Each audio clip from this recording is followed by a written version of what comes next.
നമ്മൾ കേരള കോൺഗ്രസിനെ കുറിച്ച് പല വീഡിയോ ചെയ്തതാണ്. ആ ചെയ്ത വീഡിയോ എല്ലാം റീച്ചായി, അതിൽ പലതും സത്യവുമാണ്.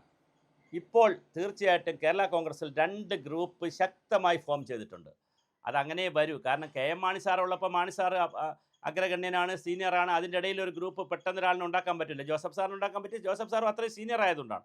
ഒരു ജൂനിയർ ആളിന് കയറി അതിനകത്ത് ഗ്രൂപ്പ് ഉണ്ടാക്കാൻ പറ്റത്തില്ല. ആരും കൂടെ നിൽക്കത്തില്ല. അതേസമയം ജോസ് കെ മാണി വളരെ ജൂനിയറാണ്. അതുകൊണ്ട് തന്നെ റോഷി അഗസ്റ്റിൻ വിചാരിച്ചാൽ ഒരു ഗ്രൂപ്പ് ഉണ്ടാക്കാൻ പറ്റും. ഇപ്പോൾ 2 ഗ്രൂപ്പായി 2ആയി പിരിഞ്ഞിരിക്കുകയാണ്. റോഷി അഗസ്റ്റിൻ ഗ്രൂപ്പും ജോസ് കെ മാണി ഗ്രൂപ്പും. അതിൽ ജോസ് കെ മാണിക്ക് UDFിനോട് പോയാൽ കൊള്ളാമെന്നുള്ളതാണ്. ജോസ് കെ മാണിയുടെ കൂടെ നിൽക്കുന്ന അച്ഛന്മാരും അല്ലെങ്കിൽ ജോസ് കെ മാണി കേരള കോൺഗ്രസിനെ സപ്പോർട്ട് ചെയ്യുന്ന അച്ഛന്മാരും പിതാക്കന്മാരും എല്ലാം പറയുന്നത് ജോസ് കെ മാണി എങ്ങോട്ട് പോകണം? UDFിലേക്ക് പോകണം. അണികളിൽ വലിയൊരു ഭാഗം 90% ആളുകളും UDFിലേക്ക് പോകണം എന്നുള്ളത്. 2 കാരണങ്ങളുണ്ട്. ഒന്ന്, UDF ആണ് ഇനി തെരഞ്ഞെടുപ്പിൽ ജയിക്കാൻ പോകുന്നൊരു ഫീലുണ്ട്. അപ്പോൾ ജയിക്കുന്നവരുടെ കൂടെ പോകണം. അല്ലെങ്കിലും പരമ്പരാഗതമായി കേരള കോൺഗ്രസ് നിൽക്കേണ്ടത് കോൺഗ്രസിൻ്റെ കൂടെയാണ്, കമ്മ്യൂണിസ്റ്റുകാരുടെ കൂടെ അല്ല എന്നൊരു ചിന്തയുണ്ട്.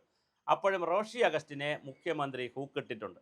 അത് ഏത് ഫയലാണ് അല്ലെങ്കിൽ എന്ത് വഴിയാണ് ഹൂക്ക് ഇട്ടതെന്ന് അറിയത്തില്ല. എന്തായാലും ഒരു ഹൂക്ക് മുഖ്യമന്ത്രി ഇട്ടിട്ടുണ്ട്. ആ ഹൂക്കിൽ സഹമന്ത്രിയായിട്ടുള്ള റോഷി അഗസ്റ്റിൻ ആ ഹൂക്കിൽ വീണു.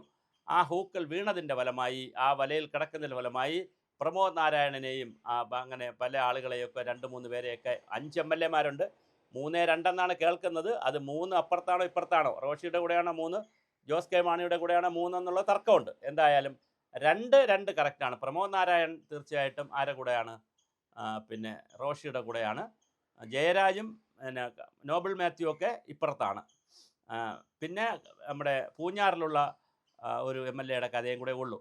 അപ്പോൾ ഇതെങ്ങനെയാണ് വരുന്നത് നമുക്കറിയില്ല. എന്തായാലും 2 ആവാനുള്ള സാധ്യതയാണ് 100% കാണുന്നത്. കേരള കോൺഗ്രസ് പിളരാനുള്ള സാധ്യത കാണും. അതിൽ പിളരുന്ന ഒരു ഗ്രൂപ്പ് ജോസഫ് ഗ്രൂപ്പിൽ ചേരുമോ, വീണ്ടും അതൊരു സ്വതന്ത്ര ഗ്രൂപ്പായി UDFിൽ നിൽക്കുമോ എന്നുള്ളത് മാത്രമാണ് സംശയമുള്ളത്.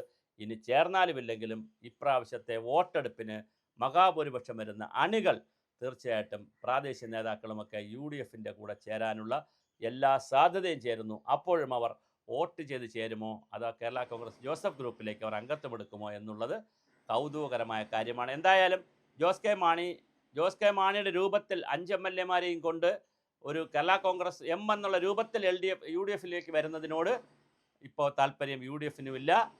പ്രത്യേകിച്ച് കേരള കോൺഗ്രസ് ജോസഫ് ഗ്രൂപ്പിന് ഒട്ടുമില്ല. കാരണം അവരും കൂടെ വന്നിനി ഇടിച്ച് നമുക്ക് കിട്ടുന്നൊരു സ്ഥാനത്തെയും അവസരങ്ങളെയും ഇല്ലാതാക്കേണ്ട. അവരവിടെ നിന്നോട്ടെ. അവിടെ നിന്നാലും നമ്മൾ ജയിക്കുന്നുണ്ടല്ലോ. പാർലമെൻറ്റ് തെരഞ്ഞെടുപ്പിന് ജയിച്ചു, പഞ്ചായത്ത് തെരഞ്ഞെടുപ്പിന് ജയിച്ചു. അതുകൊണ്ട് മെരുങ്ങുന്നില്ല, ഞങ്ങൾ ജയിക്കുന്നു. പിന്നെന്തിനാണ് അവർ കൂടെ വരുന്നത്? ഇപ്പോൾ വന്നതുകൊണ്ട് എന്ത് നേടാനാണെന്നുള്ള രീതിയിൽ അവർ വരണ്ട എന്നുള്ള അഭിപ്രായമാണ് പറഞ്ഞിരിക്കുന്നത്. അതുകൊണ്ട് തന്നെ തീർച്ചയായിട്ടും കേരള കോൺഗ്രസ് ജോസഫ് ഗ്രൂപ്പിൻ്റെ ഒരു എതിർപ്പ് കൂടി മറികടന്നുകൊണ്ട് അപ്പുറത്തുള്ള മാണി ഗ്രൂപ്പിനെ മൊത്തത്തിൽ ഇവിടെ എടുക്കുമോ എന്നുള്ള സംശയമുണ്ട്. ആ സംശയം അങ്ങനെ നിൽക്കുമ്പോഴാണ് വളരെ കൃത്യമായി 2 ഭാഗത്തേക്ക് വളരുന്നതായിട്ടുള്ള വാർത്ത വരുന്നു. ഇത് കെട്ടിവച്ചിരിക്കുകയാണെങ്കിലും അത് പിളരുമോ, 2 ആകുമോ എന്ന് പറയാറായിട്ടില്ല. 2 ആയാലും അത്ഭുതമില്ല. ഒന്ന് റോഷിക്ക് വേണ്ടിയിട്ടൊരു ഇല വളരും, ജോസ് കെ മാണിക്ക് വേണ്ടി ഒരു ഇതൾ വളരും. അങ്ങനെ വന്നാലും അത്ഭുതമില്ല. നമുക്കിനിയും 2 മാസത്തിൽ കൂടുതലുണ്ട് തെരഞ്ഞെടുപ്പ് വരാൻ. കാത്തിരുന്ന് കാണാം.